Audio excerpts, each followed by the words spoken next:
President Ziaur রহমানের জীবনযাপন ছিল খুব সাদামাটা, যে কাহিনী আমরা অনেকেই জানি। একবার প্রেসিডেন্টের ছেলে আরাফাত রহমান কোকো গেলেন স্কুলে। শিক্ষক অবাক হয়ে দেখলেন প্রেসিডেন্টের ছেলের পায়ের জুতা ছেঁড়া। সেদিন শিক্ষক কোকোকে জিজ্ঞাসা করেন, নতুন জুতা নিচ্ছ না কেন? সেদিন কোকো যে জবাব দিয়েছিলেন তা শুনে অবাক হয়ে যান খোদ শিক্ষক নিজেই। কোকো সেদিন শিক্ষককে ছেঁড়া জুতার ব্যাপারে কি বলেছিলেন, এছাড়াও জিয়ার সাধারণ জীবনযাপন সম্পর্কে বিস্তারিত জানতে ভিডিওটি না টেনে শেষ পর্যন্ত দেখতে থাকুন। জিয়াউর রহমান নামটি উচ্চারণ করলেই প্রথমে মনে আসে কেমন এক কঠোর সোজাসাপটা মানুষ, যিনি দায়িত্ব নিয়েছিলেন দেশের ইতিহাসের সবচেয়ে বিপর্যস্ত সময়গুলোর একটিতে। ক্ষমতা, প্রভাব, রাষ্ট্রীয় আভিজাত্য সব তার নাগালেই ছিল। চাইলেই জীবনের প্রতিটি দিক বিলাসিতায় মুড়িয়ে রাখতে পারতেন, কিন্তু আশ্চর্যের বিষয় হল তিনি তা কখনোই করেননি। তার জীবন ছিল সরল, সৎ আর পরিমিতির এক অনন্য উদাহরণ। রাষ্ট্রপতি থাকাকালীন তিনি যে বেতন পেতেন তা ৩-৪ হাজার টাকার বেশি ছিল না, একজন সাধারণ সরকারি কর্মচারীর সমানই বলা যায়। অথচ এখানেই বড় মানুষদের সাথে ছোট মানুষদের পার্থক্য ফুটে ওঠে। সেই বেতন থেকেও তিনি প্রতি মাসে ১৫০ টাকা রাষ্ট্রপতির রিলিফ ফান্ডে জমা দিতেন। যে টাকা দিয়ে তিনি নিজে তার পরিবারের ভরণপোষণ করতেন, সেখান থেকেই কিছু অংশ তিনি দান করতেন দেশের মানুষের জন্য। বাকিটুকু সেই দিয়েই সংসার চালাতেন। বঙ্গভবনের রান্নাঘরেও ছিল তার নিজের জীবন দর্শনের ছাপ। চালচুলোয় বিলাস বলতে কিছুই ছিল না।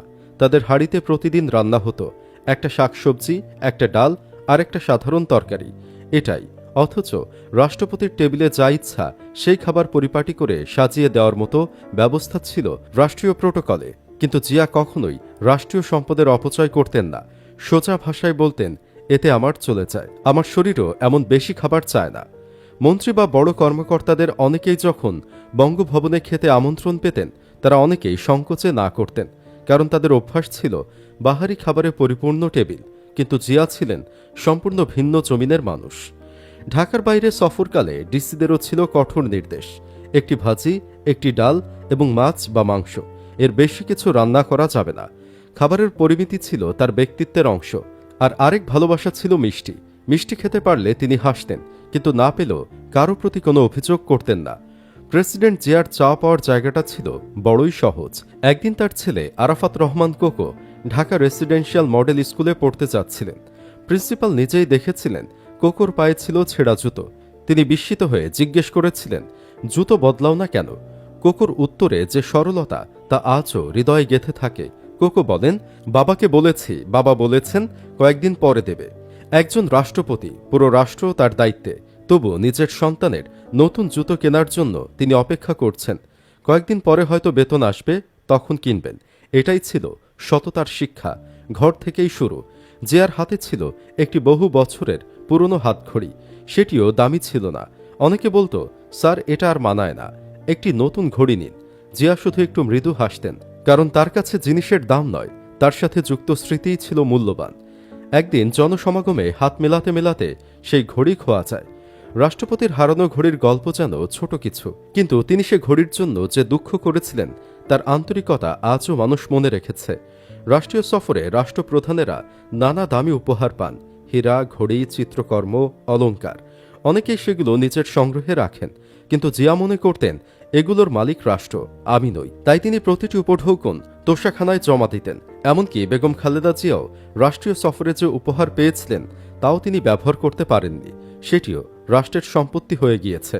১৯৭৭ সালে তিনি রাষ্ট্রপতির দায়িত্বভার গ্রহণ করেন।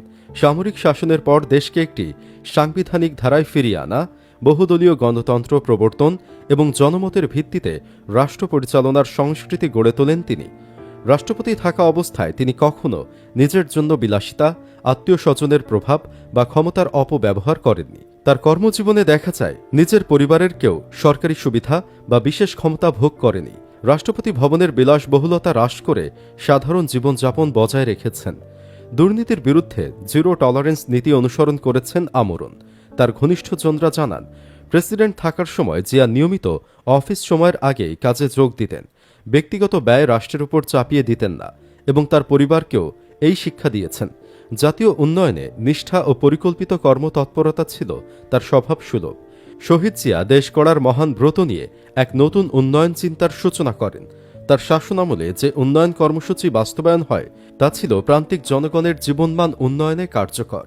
তার সততা নিষ্ঠা নিয়ে প্রখ্যাত কথা সাহিত্যিক হুমায়ুন আহমেদ দেয়াল উপন্যাসে লিখেছেন, বাংলাদেশের মানুষ মনে করতে শুরু করল অনেক দিন পর তারা এমন একজন রাষ্ট্রপ্রধান পেয়েছেন যিনি সৎ।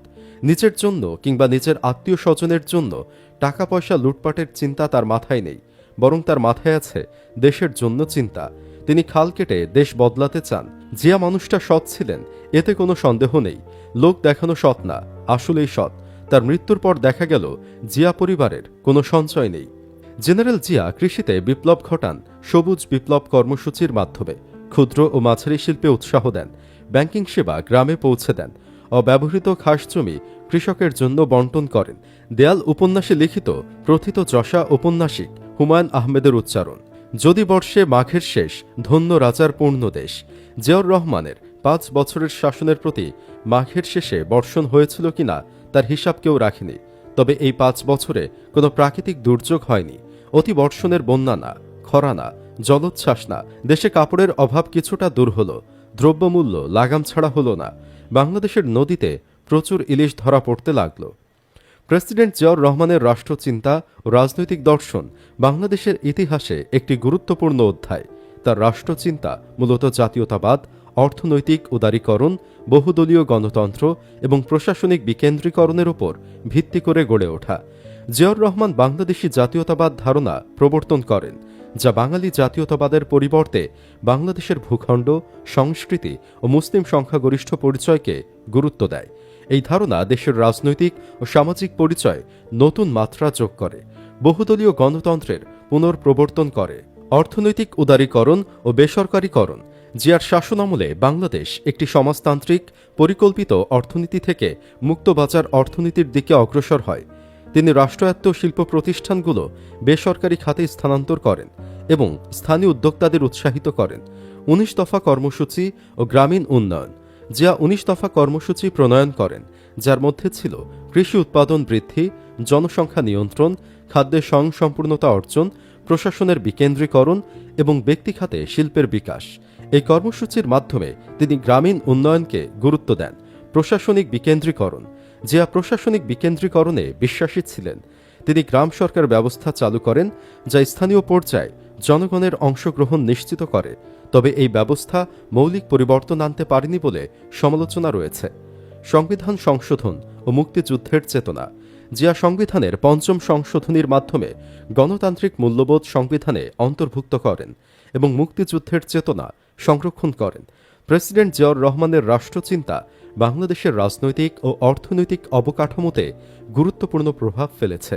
তার প্রবর্তিত বাংলাদেশি জাতীয়তাবাদ, বহুদলীয় গণতন্ত্র, অর্থনৈতিক উদারীকরণ এবং প্রশাসনিক বিকেন্দ্রীকরণ দেশের উন্নয়নে নতুন দিগন্ত উন্মোচন করে। জেনারেল জিয়ার নিজের জবানিতে শোনা যাক তিনি বাংলাদেশকে নিয়ে কি ভেবেছিলেন। আমাদের মূল লক্ষ্য তথা বাংলাদেশি জাতীয়তাবাদের ভিত্তিমূলে রয়েছে যে শোষণ মুক্ত সমাজের স্বপ্ন, তাকে বাস্তবে রূপ দিতে হবে পরিকল্পিত পদ্ধতিতে, জনগণের সম্মিলিত অংশগ্রহণের মাধ্যমে।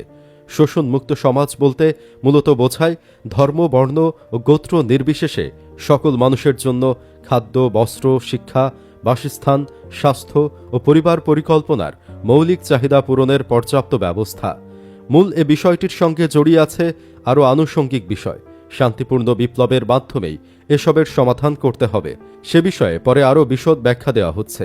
এ কথাই স্পষ্টভাবে বুঝতে হবে, বাংলাদেশি জাতীয়তাবাদের মূল লক্ষ্য হচ্ছে একটি শোষণ মুক্ত সমাজ, তা অত্যন্ত বাস্তব ও প্রগতিশীল একটি সমাজ, যাতে থাকবে সমতা, নিরপেক্ষতা ও ন্যায় বিচার। শেষ কথা, এমন একটি মানুষের সততার তুলনা কি আর হয়?